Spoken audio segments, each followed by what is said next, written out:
Bonjour Layoten! Today we are looking at vocabulary to describe the facilities in your secondary school. So normally there was supposed to be pictures to help you memorize, but I'm not sure they're copyright free and I really want this video to come out before Monday, so it won't have any pictures. We are looking at how to answer the question Qu'est-ce qu'il y a dans ton collège? Or spoken faster, Qu'est-ce qu'il y a dans ton collège? This question means, I'm pausing to give you some time to think and translate. It means, what is there in your secondary school? Remember, collège is a false friend. It doesn't mean college. It means secondary school. And then college would be lycée. Now, in this video, I'm going to go through your vocab matchup activity one by one, French and English. So it's kind of giving you answers to exercise 1 already. I will also pause after saying the French to give you some time to repeat after me and practice your pronunciation, and also possibly to give you time to match up the French and the English before I give you the answers. So hopefully this will be helpful. Let's get started. So if somebody asks you Qu'est-ce qu'il y a dans ton collège? You could start your answer with Dans mon collège, il y a. Dans mon collège, il y a. So you go from ton to mon because now it's my school, and il y a. Bearing in mind, again, French people, when they speak fast, will just say ya, ya. Dans mon collège, il y a la bibliothèque pour les livres. La bibliothèque pour les livres. So hopefully you've guessed that this one meant the library. You learnt it in your 7 or 8.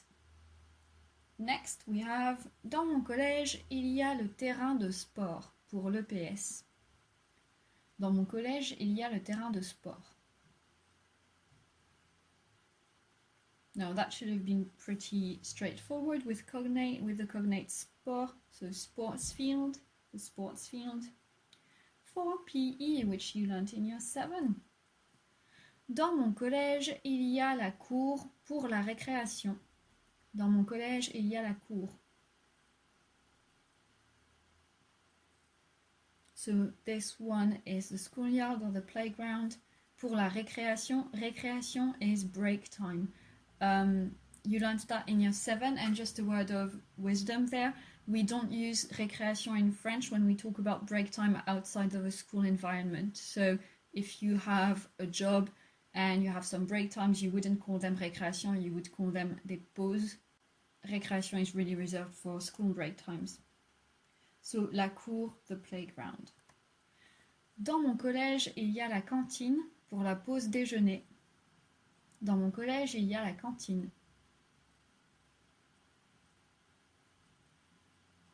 So obviously that's the dining hall or the canteen for the most important part of the day, which is your lunchtime, la pause déjeuner.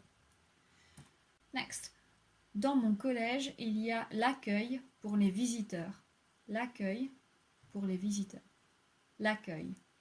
This is often a scary word for foreigners, so it's just pronounced 3, 4. It is pronounced l'accueil.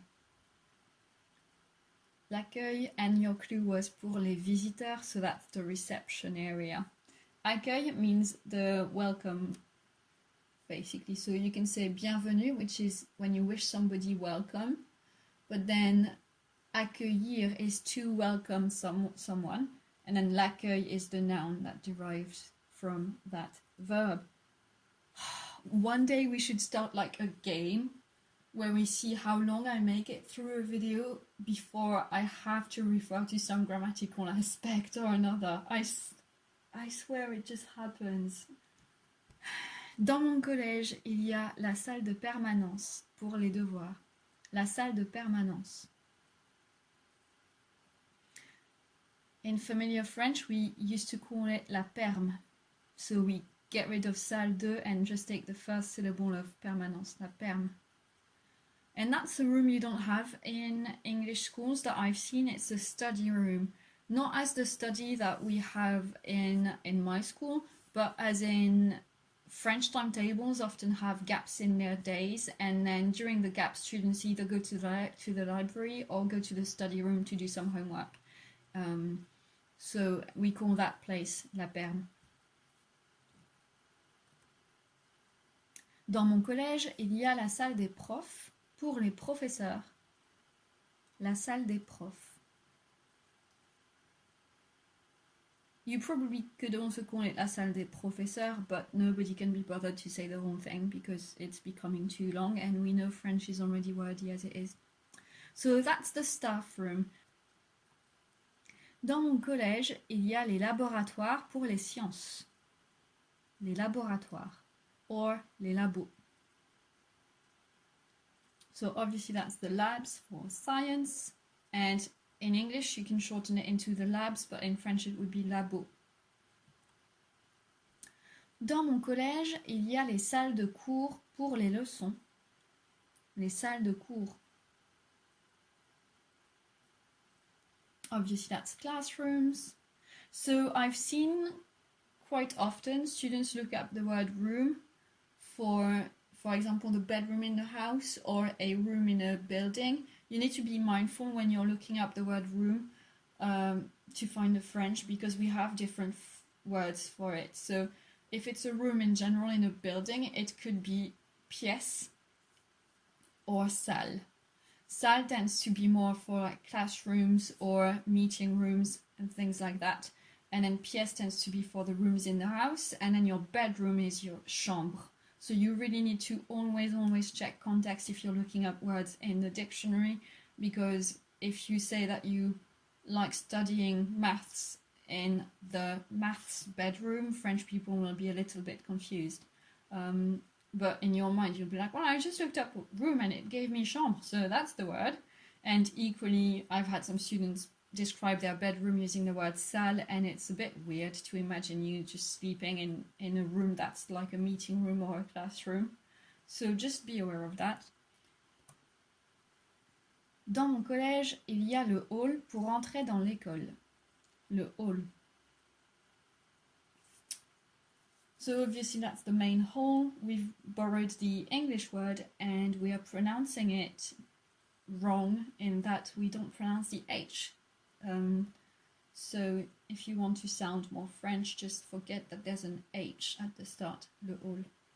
And that's it, I think, for that vocab. And so that's it for this video. Let me know if this sort of thing helps. It was not that long to make, and well, I'm saying that I haven't edited yet, so I've just recorded the sound and I've just prepared the visuals. I need to put them together, so that's probably going to take me longer. But never mind. Let me know if it's useful, because then I can look at making some more of this sort of content. And don't forget to like if you like the video, put some comments down below if you have any requests or comments, and subscribe if you haven't already done so, and share if you know some people this could help. And I'll see you, metaphorically speaking, in another video. Bye!